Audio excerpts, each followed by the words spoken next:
Vishweshwar Dayal inter college के online class में आप सभी का हार्दिक स्वागत। हम लोगों ने पिछले चैप्टर में जो संस्कृत का प्रथम अध्याय पढ़ा था, तो आज हम लोग उसका प्रश्न उत्तर करेंगे। अध्याय का नाम था वाराणसी। इसमें पहला प्रश्न है, वाराणसी नगरी कुत्र स्थिता अस्ति, या इसी को दूसरे प्रकार से प्रश्न आता है, वाराणसी नगरी कस्याह नद्याह कूले स्थिता। दोनों का एक ही अर्थ है कि वाराणसी नगरी कहाँ पर स्थित है, या वाराणसी नगरी किस नदी के किनारे, कूले मतलब किनारे, स्थित है। इसका उत्तर है, वाराणसी नगरी गंगायाः तटे स्थिता। यहाँ पर आपने देखा कि प्रश्न को करने में आधा उत्तर हमारे प्रश्न में से ही मिल जाता है। जैसे वाराणसी नगरी हम ऐसे ही लिख देंगे, केवल कस्याह या कुत्र के स्थान पर गंगा या तटे लिख करके हम पूरा का पूरा ऐसे उत्तर दे सकते हैं। उसी प्रकार से दूसरा प्रश्न है, दारा शिकोह कस्याम भाषायाम उपनिषदाम अनुवादम अकार्यत। दारा शिकोह कस्याम माने किस, भाषायाम माने भाषा में, उपनिषदाम माने उपनिषदों का, अनुवादम अकारत माने अनुवाद कराया। दारा शिकोह किस भाषा में उपनिषदों का अनुवाद कराया, तो इसका उत्तर हुआ दारा शिकोह, हमने प्रश्न से ही ले लिया। फारसी भाषायाम अनुवादम अकारत, तो आपने देखा कश्याम की जगह हमने फारसी लिख दिया केवल, तो दारा शिकोह फारसी भाषायाम अनुवादम अकारयत, दारा शिकोह ने फारसी भाषा में अनुवाद कराया।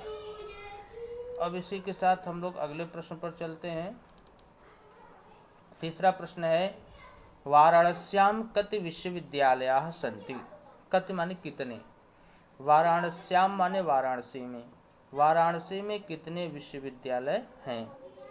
तो इसका उत्तर होगा, वाराणस्याम को हम ऐसे उतार लेंगे, वाराणस्याम माने वाराणसी में, त्रयः विश्वविद्यालयाः सन्ति। तो आपने देखा कत की जगह त्रयः, त्रयः माने तीन, वाराणसी में 3 विश्वविद्यालय हैं, जिसमें हिंदू विश्वविद्यालयः, संस्कृत विश्वविद्यालयः, काशी विद्यापीठम च इति।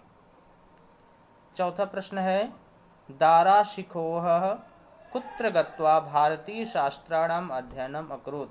दारा शिकोह कुत्र माने कहाँ, गत्वा माने जाकर के, भारतीय शास्त्राणाम माने भारतीय शास्त्रों का, अध्ययनम अकरोत् माने अध्ययन किया। दारा शिकोह कहाँ जाकर के भारतीय भाषाओं का और शास्त्रों का अध्ययन किया, तो उत्तर होगा दारा शिकोह वाराणस्याम गत्वा भारतीय शास्त्राणाम अध्ययनम अकरोत्। तो आपने देखा कि कुत्र की जगह केवल वाराणस्याम हमने लिख दिया और पूरा का पूरा हमारा उत्तर हो गया। इसको ध्यान देना है।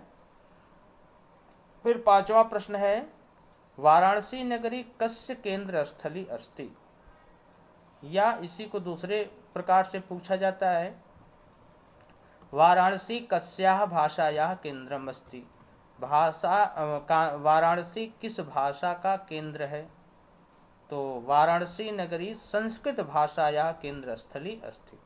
वाराणसी नगरी को हमने वैसे ही उतार लिया, भाषायाः वैसे ही है, केंद्र स्थली अस्ति वैसे ही है, केवल कस्याः या कस्य की जगह हमने संस्कृत लिख दिया। तो वाराणसी नगरी संस्कृत भाषायाः केंद्र स्थली अस्ति। इसी प्रकार से हम लोग अगले प्रश्न पर चलते हैं।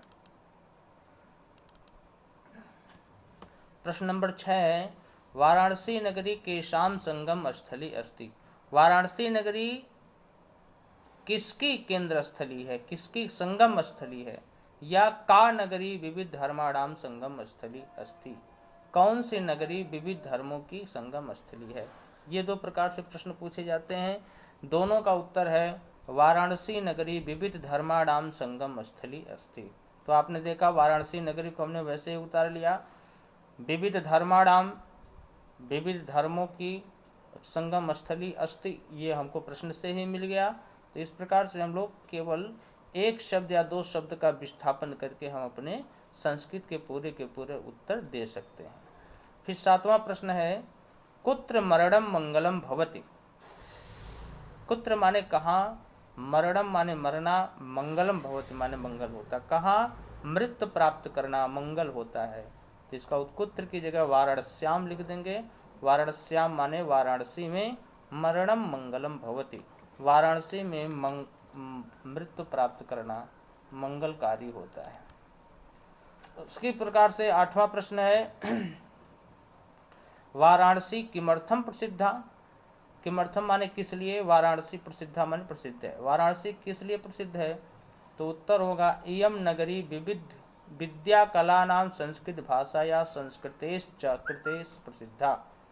इयम नगरी माने यह नगरी, विद्या कलाओं और संस्कृत भाषा तथा संस्कृति अर्थात सभ्यता के लिए, कृत्य माने के लिए, प्रसिद्धा माने प्रसिद्ध है। प्रश्न नंबर 9, कस्याः शोभां विलोक्य पर्यटकाः बहु प्रशंसन्ति। किसकी शोभा को देख करके पर्यटक बहुत प्रशंसा करते हैं। तो यहाँ पर कस्याः की जगह वाराणस्याः लिख देंगे। वाराणस्याः घट्टानां शोभां विलोक्य पर्यटकाः प्रशंसन्ति। अब हम आगे देखेंगे कॉपी पर आप कैसे लिखेंगे। तो प्रसंग में जैसे वाराणसी एक पैराग्राफ है, वाराणसी से लेकर प्रशंसन तक, बीच में डॉट डॉट ये प्रसंग हो जाएगा। फिर हम संदर्भ इसका लिख सकते हैं, प्रस्तुत संस्कृत गद्यांश हमारी पाठ्य पुस्तक हिंदी के संस्कृत खंड से अवतरित है। इसमें वाराणसी नगरी का मनोरम चित्रण या सुंदर चित्रण किया गया है। उसके बाद आप अर्थ लिखेंगे। इस प्रकार से प्रश्न और उत्तर, अर्थ लिखने के बाद लिखेंगे, पहले अर्थ उसके बाद प्रश्न उत्तर लिखेंगे।